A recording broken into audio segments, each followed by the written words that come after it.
นี่แหละพี่น้องเลยเนาะคือสามัคคีของบ้านพลสว่างเฮาพี่น้องเลยอันใดก็อยากได้อันนี้ก็อยากได้อันใดก็อยากเฮ็ดให้มันพัฒนาเพื่อรุ่นลูกรุ่นหลานต่อไปเนาะก็คือห้องการนี่ก็เฮ็ดนี่เลยพี่น้องงามเด้เนาะเรียบร้อยเด้นี่ก็ความหนาเนาะถือว่าหนาพอสมควรอยู่หากับเทได้ประมาณจักมื้อก็3เนาะ3มื้อนี่เนาะ3มื้อพี่น้อง3มื้อหรือ4มื้อนี่แหละเนาะ3 มื้อพี่น้องหาก็ได้3 มื้อเนาะจังแม่นเบิดปูนจากต้นแหละอันนี้ก็เป็นทางพ่อบ้านเพิ่นเนาะทางพ่อบ้านเพิ่นเป็นผู้นำพาเฮ็ดพี่น้องเลยถือว่าดีเจ้าหามาเก็บทงใส่หัวหน้าได้หวานนี่เนาะเจ้ายังบ่ได้เฮ็ดยังมีแต่ว่าวกับว่าวทายมันขี้มือๆนี่ฮะ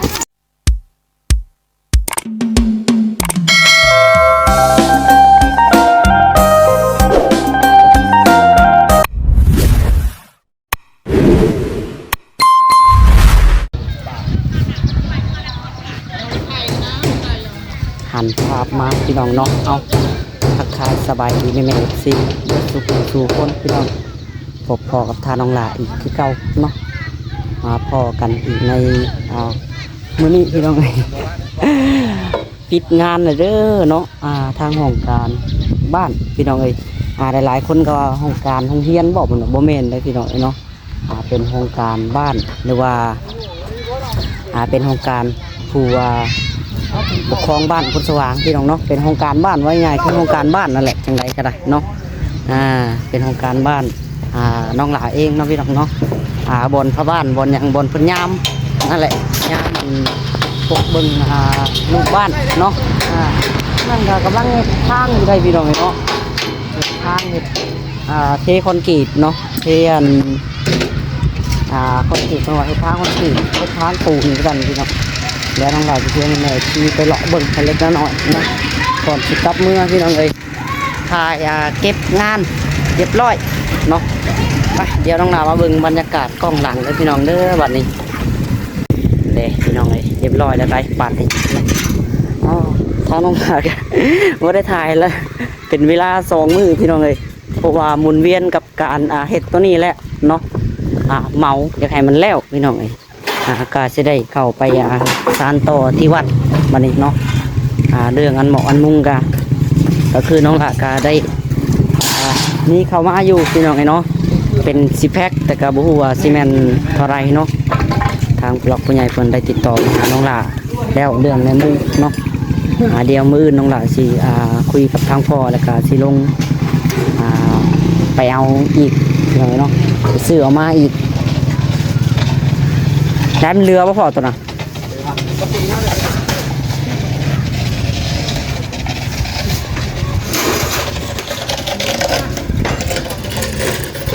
นี่แหละเลยเรือกะเอาไว้อยู่นี่แล้วดูหลักเทียนเสียงเซลอยู่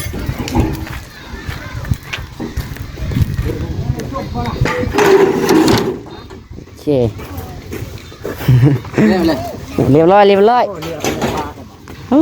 สิได้ไปป้าได้บาทนี่เดี๋ยวน้องหลานกันสิได้มาเห็ดคือกันอะไรพี่น้องน้องทางนี่ก็ได้เพื่อเอาแต่ละจุแต่ละหน่วยว่าซั่นซะเนาะมื้อนี้หน่วยนั่นมื้อนั้นหน่วยนี้แต่ก็ยังทันได้ฮอดหน่วยคุมน้องหลานะพี่น้องเนาะถ้าคุมน้องหลาเดี๋ยวสิลงมาถ่ายให้เบิ่งบรรยากาศพี่น้องเลยนี่เป็นคุมของทางบ้านเพิ่นอยู่ทางนี้เพิ่นก็เทได้หลายมื้อแล้วล่ะเนาะพี่น้องประมาณ4 มื้อ3 มื้อ4 มื้อนี่แหละเนาะนี่เด้กำลังเลาะไปพูนประเทศก็ฮอดบ้านใหญ่พุ่นแหละเดี๋ยวเลาะเบิ่งห้องการที่เฮ็ดในตอนนี้กันพี่น้องเอ้ยปิดงานมื้อนี้เรียบร้อยเนาะตอนเฮ็ดบ่ได้ถ่ายพี่น้องตอนแล้วหาก็ถ่าย เพราะว่าอยากให้มันแล้วนะพี่น้องน้องหลาก็ยังแบบเอาหมุนเวียนกับตัวนี้แหละเนาะแล้วตัวนี้ก็จะได้เห็นคลิปน้องหลาตลอดและบาทนี้เนาะถ้าแล้วตัวนี้แล้วก็ได้นี่ก็เป็นประตูโค้งอีกพี่น้องเอ้ยประตูโค้งวัดบ้านน้อยเนาะวัดพลทองตัวนี้เป็นประตูโค้งวัดพลทองพี่น้องเอ้ยเป็นมุงแล้วตัวนี้ก็แต่ยังทันได้แล้วมันเป็นใส่ ใส่เป็นกระเบื้องเนาะเป็นมุ้งเป็นกระเบื้องพี่น้องโมเมนต์ซีแพ็คได้แผ่นมันยาวเด้ปิดงานยัง โอ้ยจังใส่ให้ผู้เฒ่าว่ะใช่แล้วบ้านเราโอ้โหผู้เฒ่าสองผู้เฒ่านะครับเอาชีวิตบ้างหมด ซอยกันสร้างเนาะ 60-70 ปีเท่านั้นแหละ ดีจะพี่น้องเนาะ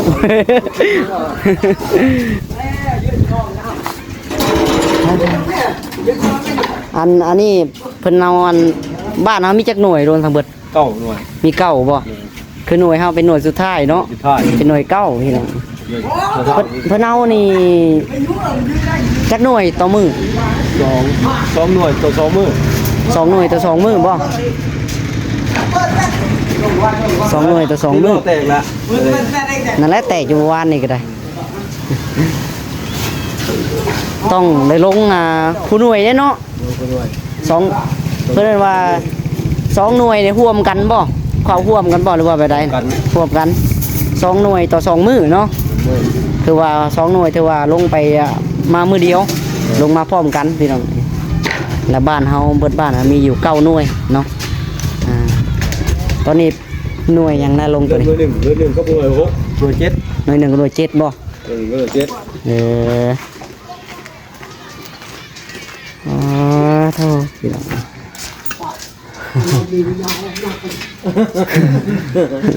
โอ้ยรุ่นกันไว้อึดเนาะเต่าห้ามเต่าห้าม ไม่ใช่ไปรุ่นเพิ่นได้จ้ะ รุ่นห้ามซอยไปรุ่น ฮะ ห้ามซอยออกกำลังกายป่ะ ออกกำลังกาย แง่ๆ นี่ซอยกันเนาะพี่น้องซอยกันสร้างเอ้ยมาพ่อชวนมาเบิ่งแหน่ชวนน้องหลานมาเลาะเบิ่งทางแหน่นี่แหละพี่น้องเอ้ยเนาะคือสามัคคีของบ้านพลสว่างเฮาพี่น้องเอ้ยอันใดก็อยากได้ อันนี้ก็อยากได้ อันใดก็อยากเฮ็ดให้มันพัฒนาเพื่อรุ่นลูกรุ่นหลานต่อไปเนาะก็คือห้องการนี่ก็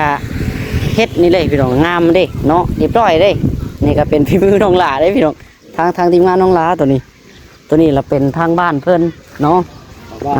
ของชาวบ้านเพิ่นพี่น้องชาวบ้านก็เบิดบ้านน้องหลานี่แหละเนาะซอยกันเก็บเงินผมเก็บเงินแล้วก็ต้องลงมาเฮ็ดคือเก่าเนาะเป็นทางบ้านน้องหลาลงมาเฮ็ดคือเก่าพี่น้องนี่ก็ความหนาเนาะถือว่าหนาพอสมควรอยู่หากับเทได้ประมาณจักมื้ออ่ะ3เนาะ3มื้อนี่เนาะ3มื้อพี่น้อง3มื้อหรือ4มื้อนี่แหละเนาะ3 มื้อพี่น้องหาก็ได้3 มื้อเนาะจังแม่นเบิดปูนจากต้นแหละอันนี้ก็เป็นทางพ่อบ้านเพิ่นเนาะทางพ่อบ้านเพิ่นเป็นผู้นำพาเฮ็ดพี่น้องเลยถือว่าดีเนาะดีแล้วก็เยี่ยมทางบ้านทางก็สิเจริญขึ้นพี่น้องเลยการไปกันมาก็สิสะดวกสบายเนาะสิบ่มีทางหินให้แล้วบัดนี้ จักสิเป็นจักปีพี่น้องเลยสิแล้วนี่ก็ได้เนาะคือสิแม่นหลายอยู่ดอกคือสิแม่นหลายปีเติบอยู่ดอกเนาะนับปี2 ปีสิแล้วบ่กะว่าฮะบ่น่าแล้วบ่น้องหลานยังทันได้เลาะจักเทื่อได้พี่น้องเลยเนาะตั้งแต่มาเฮ็ดแต่ก็ยังทันได้เลาะเบิ่งได้ใส่เพิ่นบ่ได้เฮ็ดบ่น่ะคือนั่งเซยไปเซยมันบานฮะ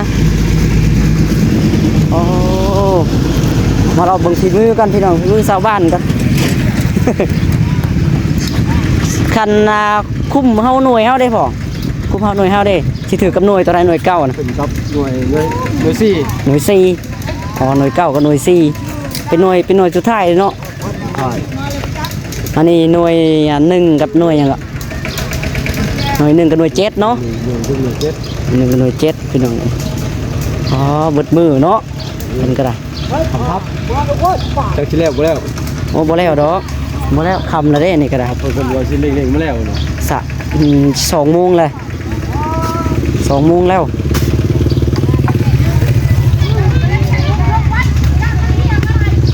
อ๋อหน่วยนี้บ่มีวัยรุ่นบ่เด้อ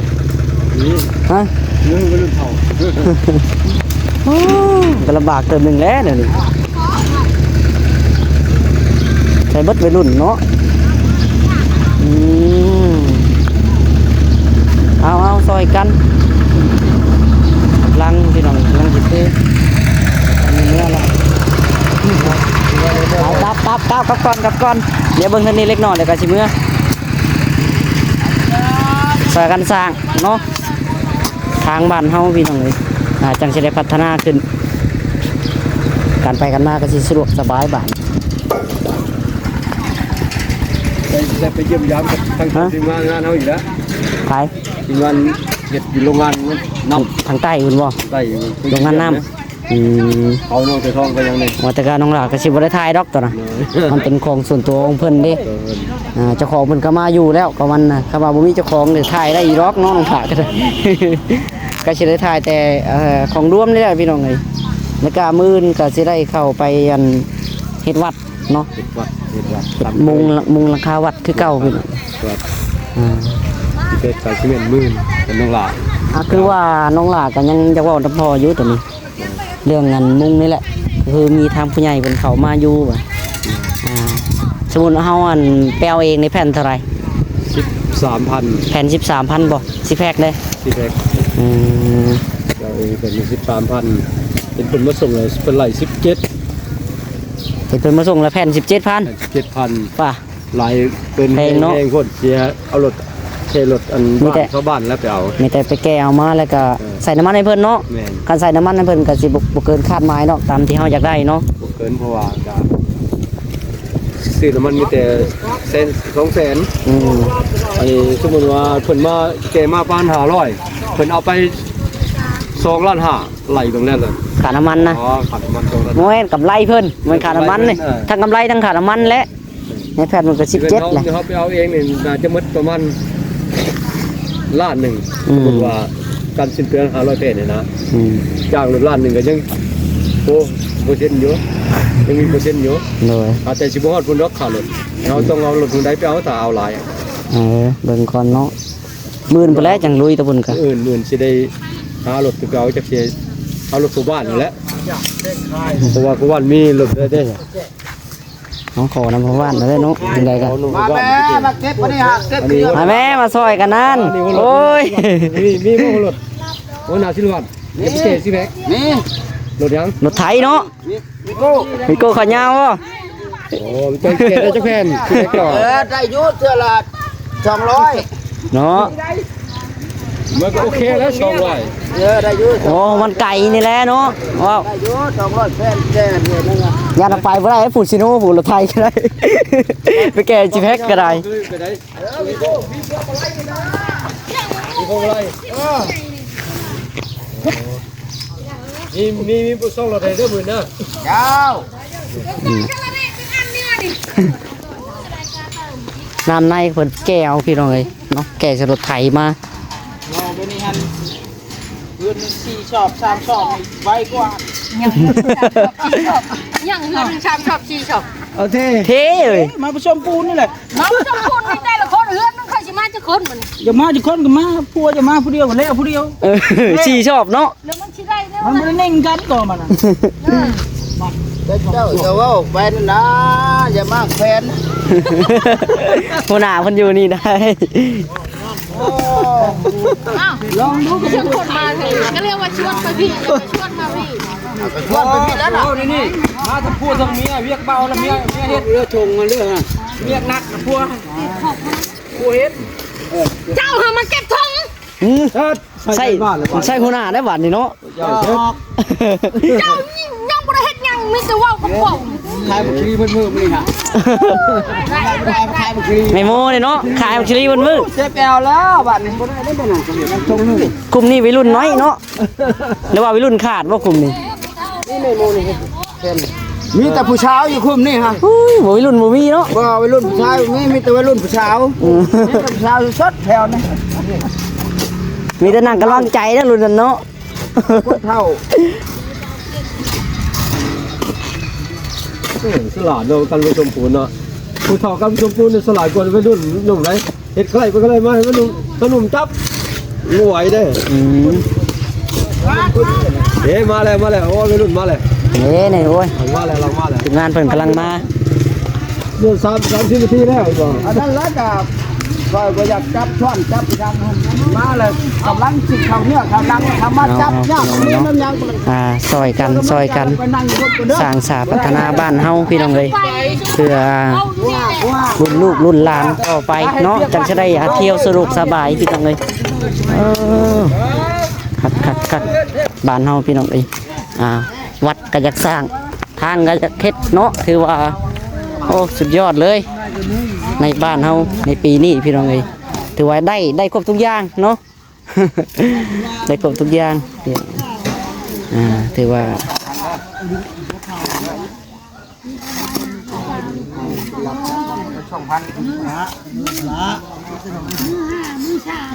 ไปไว้ในแม่โมโอ้ยชวนไปไว้ดีกว่า ว่าไม่ขึ้นจังเลย เอาแล้วใส่พ่อโมไปใส่จ้ะ โอ้ยพ่อโมเราเปลี่ยนงานได้ดอกให้ปะเราไปอยู่ด้วย ก็เห็นเวียกนักมาได้เนาะ ทำงานก็ได้ แพงผัวว่าเดี๋ยวนี้ แม่โมแพงผัวแล้วบึงนี่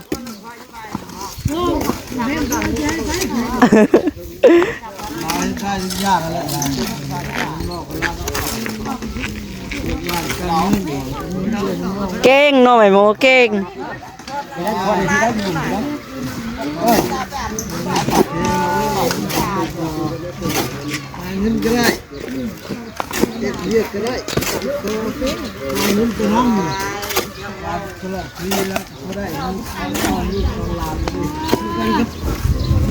สับพี่น้องเลยเนาะ